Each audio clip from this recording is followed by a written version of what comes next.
Dr. Rachel Morgan's footsteps echoed through the sterile corridors of Starport Nexus 7's inspection chamber. As the lead xenobiologist for the Interstellar Trade Commission, she'd examined countless merchant vessels, but something about the Stellar Horizon's biosignature readings troubled her.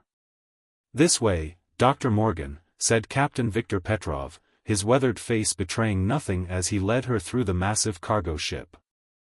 The vessel's success in navigating the treacherous Maelstrom Nebula had made headlines across the sector. No other merchant ship had managed such precise calculations through the spatial anomalies. Rachel adjusted her scanning equipment, frowning at the unusual energy patterns emanating from the navigation core. "Your NAV system's quite remarkable, Captain. I've never seen anything quite like it." "Proprietary technology," Petrov replied curtly. "The Merchant Guild protects its investments." Of course, Rachel nodded, but her instruments told a different story. The energy signature was organic, pulsing with life. As they approached the navigation center, the readings grew stronger. The massive doors slid open, revealing banks of humming computers. But Rachel's attention fixed on the central chamber, a cylindrical tank filled with luminescent fluid. Inside floated a being with iridescent skin that shifted colors like the aurora borealis. Its limbs were connected to the ship's systems through a network of biomechanical interfaces. Rachel's breath caught. This is impossible. She recognized the species, a Lumini, one of the most advanced civilizations in known space. Their natural ability to perceive and manipulate spatial dimensions made them legendary navigators. But they were fiercely independent, never serving on foreign vessels. The Lumini's eyes opened, revealing swirling galaxies within their depths. "Help me," a voice whispered in Rachel's mind, and she staggered from the intensity of the being's pain and desperation. "Are you all right, Doctor?" Petrov's hand moved toward his sidearm. Rachel steadied herself. "Fine. Just a moment of vertigo." She forced herself to look at her readings rather than the imprisoned navigator. "How long has this system been operational?" 3 standard years, Petrov said proudly. "Best investment the Guild ever made." Rachel's stomach churned. 3 years of imprisonment, being used as a living navigation computer. She needed to contact the Commission immediately, but one look at Petrov's careful watching told her she wouldn't make it to the communication center. "The inspection's complete," she said, keeping her voice professional. "I'll need to file my report." "Of course." Petrov's smile didn't reach his eyes. "Though I'm afraid we can't let you leave just yet. The Guild is very protective of its trade secrets." Rachel heard the heavy footsteps of security forces approaching from behind. Her hand brushed against the emergency beacon in her pocket, a gift from her father after her last close call. All she needed was 3 seconds to activate it. "I understand completely," she said, then pretended to trip. As she stumbled, her fingers pressed the beacon's activation sequence. "Sorry, these deck plates are more slippery than I'm used to." Petrov's expression hardened as alarms suddenly blared throughout the ship. "Security breach in Sector 7. All personnel to emergency stations." Rachel didn't waste the distraction. She dove behind a computer bank as Petrov drew his weapon. Her mind raced through options. The maintenance shaft was 3 meters away, but she'd have to cross open ground to reach it. "This way," the Lumini's voice touched her thoughts again, and suddenly the lights in the navigation center flickered and died. In the darkness, Rachel saw the luminescent being's skin pulse with patterns of light, creating disorienting shadows that confused the security team. She ran for the maintenance shaft, her heart pounding. She couldn't leave, not without finding a way to free the imprisoned navigator. But first, she needed to survive long enough to get help. As she pulled herself into the shaft, she heard Petrov shouting orders and the heavy boots of the security team searching for her. The Lumini's presence touched her mind once more. "Return when you can." "I will wait." Rachel crawled through the darkness, determination settling over her like armor. She would return, and she would find a way to end this atrocity. The Merchant Guild had finally gone too far, and she would make sure the entire galaxy knew what they had done. But first, she needed to get off this ship alive. The neon lights of New Singapore Station cast shifting shadows across Rachel's face as she hurried through the crowded lower markets. 3 days had passed since her escape from the stellar horizon, and she'd spent every moment looking over her shoulder. The Merchant Guild's influence reached far, and their agents were everywhere. She ducked into the rusty airlock, a dimly lit bar favored by independent ship crews. The place smelled of recycled air and synthetic alcohol, but it was one of the few spots on the station where Guild surveillance was consistently malfunctioning. A tall figure sat alone in a corner booth, Commander Daniel Walsh, her old friend from the Exploration Corps. His cybernetic eye whirred as it scanned her approach. "You look terrible, Ratch." "Thanks," she slid into the booth. "You try sleeping when half the sector's hunting you." "About that," Daniel leaned forward, his voice low. "The Guild's filed charges. They're claiming you tried to steal trade secrets, damaged proprietary equipment. The Commission's freezing your credentials pending investigation." Rachel's hands clenched. "They're keeping a Lumini captive, Dan. Using them as a living navigation system. You know what that means? Besides being completely illegal and morally repugnant." His cybernetic eye flashed. "It explains how they've been dominating the nebula trade routes. A Lumini's spatial awareness would let them plot courses no computer could calculate." "I need your help," Rachel said. "I can't let them keep torturing that being. But the Guild's security is too tight for me to handle alone." Daniel's organic eye narrowed. "What you're suggesting is suicide. The Guild's ships are armed better than most military vessels. Even if we could get aboard, their security forces are elite." "I know," Rachel pulled out a data chip.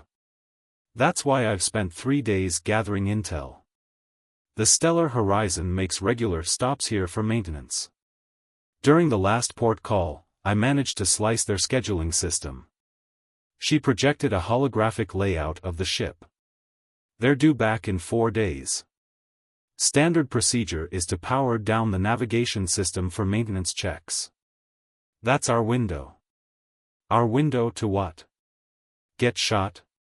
Daniel sighed. "Even if we could get to the NAV center, those biomechanical interfaces are probably killing the Lumini. Disconnecting them wrong could be fatal." "Already thought of that," Rachel's eyes lit up. "Remember Dr. Niara? The biotech specialist who got blacklisted for questioning Guild practices?" Daniel's expression changed. "You found her?" "She's been working underground, helping victims of illegal cybernetic modification. She's willing to help, but we need a team to get her aboard and cover her while she works." Daniel sat back, his cybernetic eye processing scenarios. "We'd need at least 4 more people. Good ones. And equipment that's not exactly easy to acquire." "I have some credits saved," Rachel started, but Daniel waved her off. "Credits aren't the issue. But I might know some people." He took a long drink. "Former Corps members who aren't too fond of the Guild. They've got the skills, and more importantly, they've got their own reasons to want to see the Guild taken down a peg." Rachel felt hope rising for the first time in days. "How soon can you contact them?" "Already did," Daniel's organic eye twinkled. "Had to make sure you weren't walking into a Guild trap. They're waiting in a safe house on level 17. Rachel blinked. "You knew I'd come to you?" "Known you since the academy, Ratch. The moment I heard about the charges, I knew you'd found something big." He stood. "Come on. We've got 3 days to plan a rescue mission and figure out how to stay alive afterward." As they navigated the crowded station corridors, Rachel's mind returned to the Lumini's desperate plea. "Hold on," she thought. "We're coming." They reached a maintenance elevator, and Daniel pressed his hand to the scanner. As they descended to the station's lower levels, he asked, "You know the guild won't stop hunting us after this? We'll be marking ourselves as enemies of the most powerful organization in the sector." Rachel watched the level numbers tick down. "They became my enemies the moment I saw what they were doing. Some things are worth any price." Daniel nodded, his cybernetic eye glowing softly in the dim elevator. "Just wanted to make sure you understood the stakes." The elevator stopped, and he drew his sidearm. "Welcome to the Resistance, Dr. Morgan." The doors opened to reveal a hidden corridor, and at its end, their future waited in a room full of people who'd chosen to stand against the guild's corruption. Rachel squared her shoulders and stepped forward. The real work was about to begin. The maintenance uniform itched, but Rachel forced herself to move naturally as she pushed her cart through the Stellar Horizon service corridors. Dr. Niara walked beside her, dark hands steady as they approached the navigation center. Behind them, Daniel and two other team members, former core specialists Rook and Tessa, were creating a diversion in the cargo bay. "Security systems bypassed," whispered Liam, their tech expert. Through the comm he was hidden in the station's control center, feeding false data to the guild's monitoring systems. "You've got 8 minutes before the loop resets." Rachel's heart pounded as they reached the NAV center's entrance. Dr. Niara pressed her stolen keycard to the panel, and the doors slid open. The Lumini still floated in the central chamber, but its iridescent skin had dulled since Rachel's last visit. "You returned," the thought brushed Rachel's mind, weaker than before. "Of course," Rachel murmured as Dr. Niara rushed to the control panel. "I promised." "This is barbaric," Niara's fingers flew over the interface. "The integration is far deeper than you described. They've wrapped the neural links around the primary nervous system." A distant explosion rocked the ship, Daniel's diversion right on schedule. But something felt wrong. The security response seemed too slow, too measured. "How long?" Rachel asked, watching the doors. 10 minutes minimum, Niara didn't look up. Any faster and the shock could kill Dash. The lights suddenly blazed to full intensity. Alarms screamed through the ship. "Found your friends in the cargo bay," Captain Petrov's voice came through the ship-wide comm. "Did you really think we wouldn't be ready after your last visit, Dr. Morgan?" Rachel's blood ran cold. "Niara, we need to move faster." Almost there, Niara's hands were blur. One more sequence dash. The doors exploded inward. Security forces poured through, weapons raised. Behind them strode Captain Petrov and a tall woman in a guild executive's uniform. "Step away from the navigation system," the executive ordered. "This is guild property." "Property?" Rachel's voice shook with fury. "That's a sentient being you're torturing." "A being that signed a contract," the executive smiled thinly. "The Lumini agreed to serve as our navigator. We have documentation." "Lies," the Lumini's voice touched Rachel's mind. "My people would never." The thought broke off in a wave of pain as the executive pressed a control on her wrist panel. The Lumini's body convulsed. "Stop." Rachel stepped forward, but guards grabbed her arms. "The guild built this sector," the executive continued. "We bring order to chaos, prosperity to the masses. Did you think we achieved that by playing nice?" She turned to Petrov. "Kill the doctor and her accomplice. Make it look like an accident." With pleasure, Petrov raised his weapon. The ship lurched violently, throwing everyone off balance. Warning klaxons blared. Multiple hull breaches, a voice shouted over the comm, were being boarded. Through the viewport, Rachel saw sleek black ships appearing from the nebula's swirling gases. Ships with markings she'd never seen before. The Lumini's presence touched her mind again, stronger now. "My people come. They heard my call." The executive's face contorted with rage. She pressed her wrist control again, but this time the luminized tank exploded outward.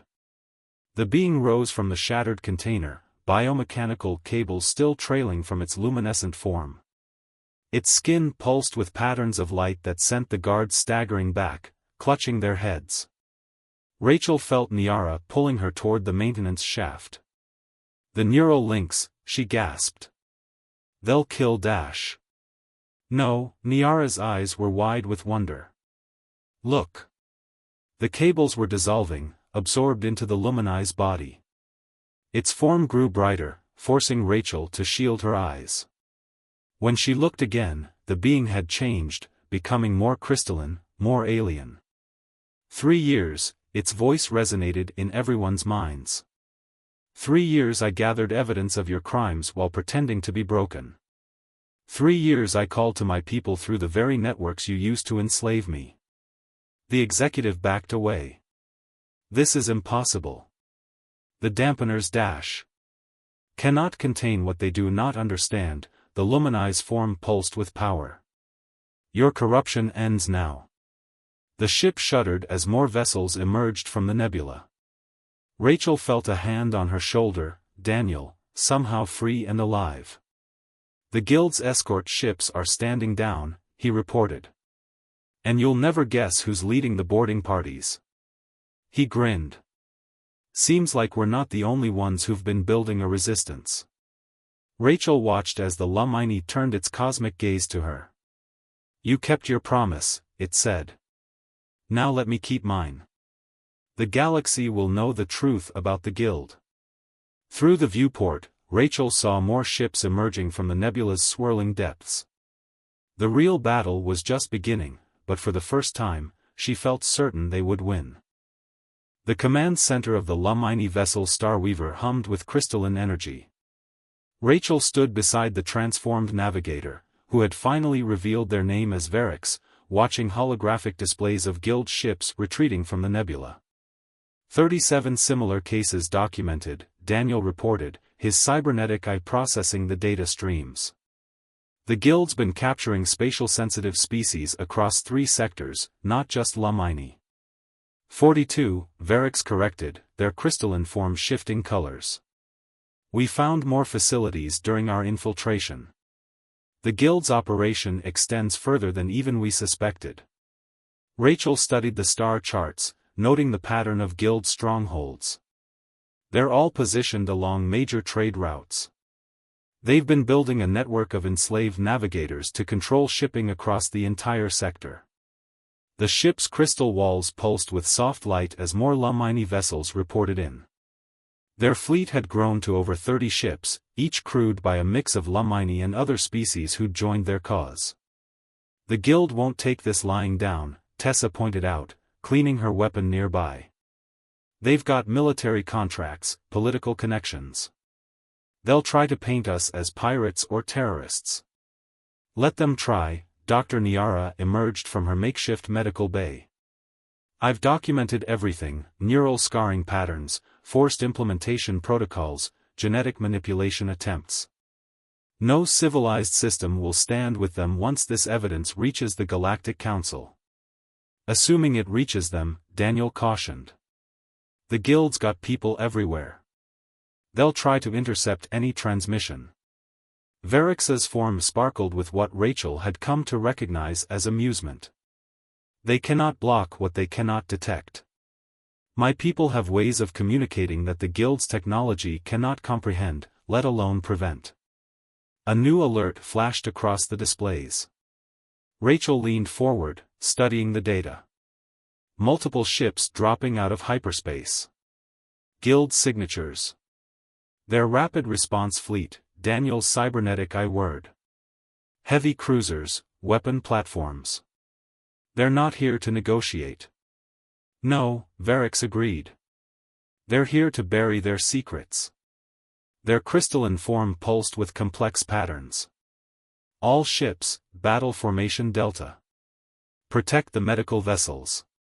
Rachel felt the Starweaver's deck shift beneath her feet as the ship moved into position. Around them, the Lumini fleet flowed into an intricate 3-dimensional pattern that seemed to bend space itself. Guild vessels are charging weapons, Liam reported from his station. They're targeting our engines first, they want to take us alive. Of course they do, Rachel's hands clenched.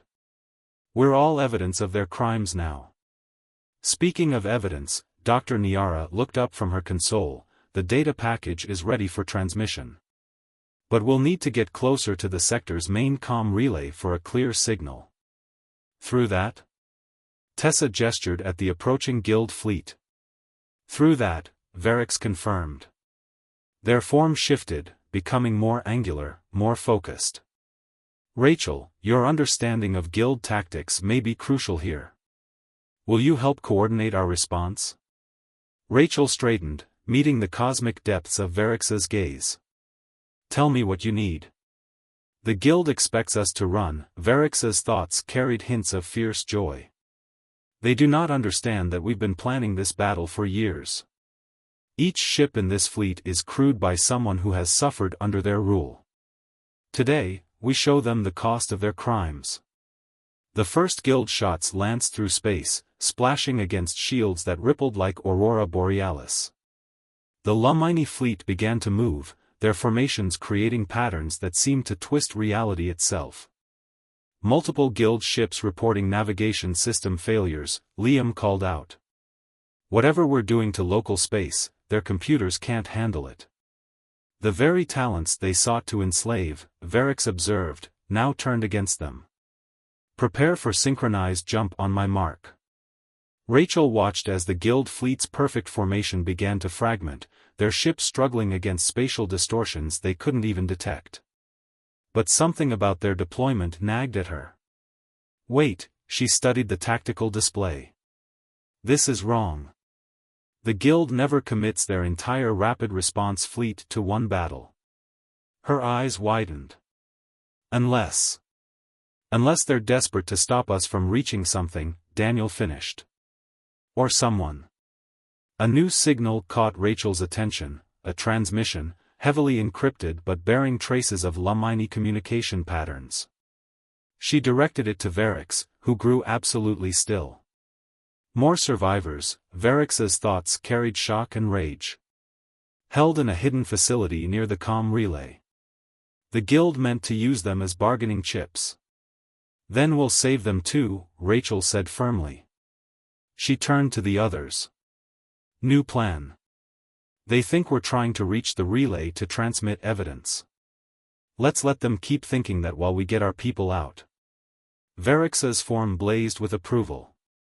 Dr. Morgan, I begin to understand why my people have always found humans so intriguing. You see patterns within patterns. Just remember that when the shooting starts, Daniel checked his weapons. We'll need a team to infiltrate that facility while the fleet keeps them busy. Rachel nodded, already forming plans. Niara, how much can you modify that transmission package? I have an idea that might let us do both. Outside the Starweaver's crystalline hull, space itself seemed to shiver as the battle was joined. The Guild had sought to control the stars through enslaved navigators. Now those same navigators would show them what it truly meant to sail the spatial tides. The Guild's secret facility loomed before them, a fortress carved into an asteroid's heart. Rachel checked her environment suit seals one last time as their infiltration shuttle approached through a debris field left by the space battle raging nearby. Fleets keeping them busy, Daniel reported from the pilot's seat. Varix's tactics are working. Guild ships can't maintain formation in the distorted space. Their overconfidence was their weakness, Dr. Niara added, monitoring the life support systems of the rescued navigators in the shuttle's hold. They never imagined their prisoners could resist their neural controls. Through the viewport, Rachel watched energy beams scatter harmlessly through the Lumini fleet's geometric formations. Each blast seemed to bend around their ships like light through a prism. But they couldn't maintain the defense forever. Approaching insertion point, Tessa announced from the weapons station. Ready to breach on your mark. Rachel took a deep breath. Remember, our priority is the prisoners. Rook, you and Niara get them to the medical bay. Daniel, Tessa, and I will handle security and the data core. And if we meet the guild executive? Daniel's cybernetic eye glowed in the dim cabin. She's mine, Rachel said quietly, remembering the casual cruelty in the woman's voice when she'd ordered their execution. The shuttle stealth systems carried them through a blind spot in the facility's sensor grid, a weakness Varix had discovered during their years of gathering intelligence. They landed in a maintenance airlock, magnetic clamps engaging silently. Cutting through, Tessa worked quickly with a molecular torch. 30 seconds. Rachel felt the familiar tension before a mission, but something else too, a sense of rightness. Everything since her first discovery of Varix had led to this moment. The airlock door fell inward with a whisper of escaping air. They moved quickly through darkened corridors, following the facility's schematics Varix had stolen. The first security team they encountered fell to Daniel's silent shots before they could raise an alarm. Life signs ahead, Rook whispered, checking his scanner. Multiple species, all showing signs of neural tampering. They found the holding cells exactly where expected. Inside, beings of various species floated in suspension tanks similar to the one that had held Varix. Some were crystalline like the Lumini, others had forms Rachel had never seen before. By the stars, Niara breathed, examining the nearest tank. Some of these implementations are experimental. They were using them as test subjects. Can you get them out safely? Rachel asked, keeping watch at the door. Yes, but it will take time. The neural links are even more complex than Varix's were. Time we don't have, Daniel warned. Guard patrol in 2 minutes. Rachel made a quick decision. Tessa, stay and help them. Daniel, with me. We need to reach the data core before they can purge the evidence. They moved deeper into the facility, encountering heavier resistance as they went. But the Guild's security forces were trained to fight normal humans, not someone with Daniel's cybernetic enhancements or Rachel's desperate determination. They reached the data core to find exactly who they expected, the Guild executive, frantically working at a console. Step away, Rachel ordered, weapon raised. The executive turned, her face twisted with disdain. Dr. Morgan. Still playing hero? She gestured at the screens behind her. You've lost. In 30 seconds, every piece of evidence will be destroyed. It will be your word against the guilds, and we own the courts. That's where you're wrong, Rachel smiled. We're not transmitting the evidence to the courts. The executive's eyes narrowed. What? Check your communication logs, Daniel suggested. Specifically, the encrypted channels you use to control your pet navigators. The executive's face went pale as she saw the data streams. No. Yes, Rachel kept her weapon steady. While you were chasing our fleet, every imprisoned navigator in your network was broadcasting their experiences. Not to the courts, to their own people.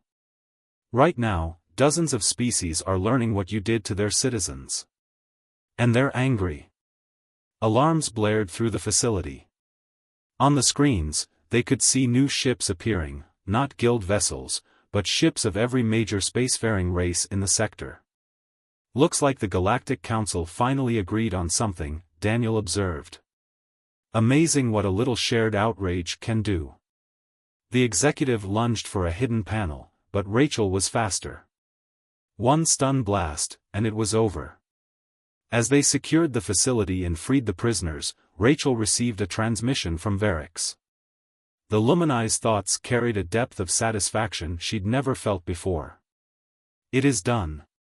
The Guild's networks are exposed. Their ships are surrendering across the sector. We have won. Rachel watched through the facility's viewport as ships from a dozen species surrounded the Guild's fleet. Not just one, she replied. We've changed things. No one will be able to hide this kind of abuse again. Because one human refused to look away, Varix observed. My people were right about yours, Rachel Morgan. You are capable of great evil, yes, but also of magnificent good. When you choose to stand against darkness, you burn brighter than stars. Later, as Rachel watched the freed navigators reunite with their people, she felt Daniel's hand on her shoulder. "So," he said, "what's next?" Rachel looked at the gathering of species before them, former enemies now united by a common cause. The Guild's fall would leave a vacuum in space transit, trade, and security. Someone would need to help build something better in its place. Next, she smiled, we get to work. There's a whole sector that needs rebuilding. Above them, the nebula swirled with new colors, as if the universe itself was celebrating a new beginning. The age of exploitation was over. The age of cooperation had begun. And somewhere in that glittering expanse of stars, Rachel knew, other beings were suffering under similar yokes. Other battles for justice waited to be fought. She was ready.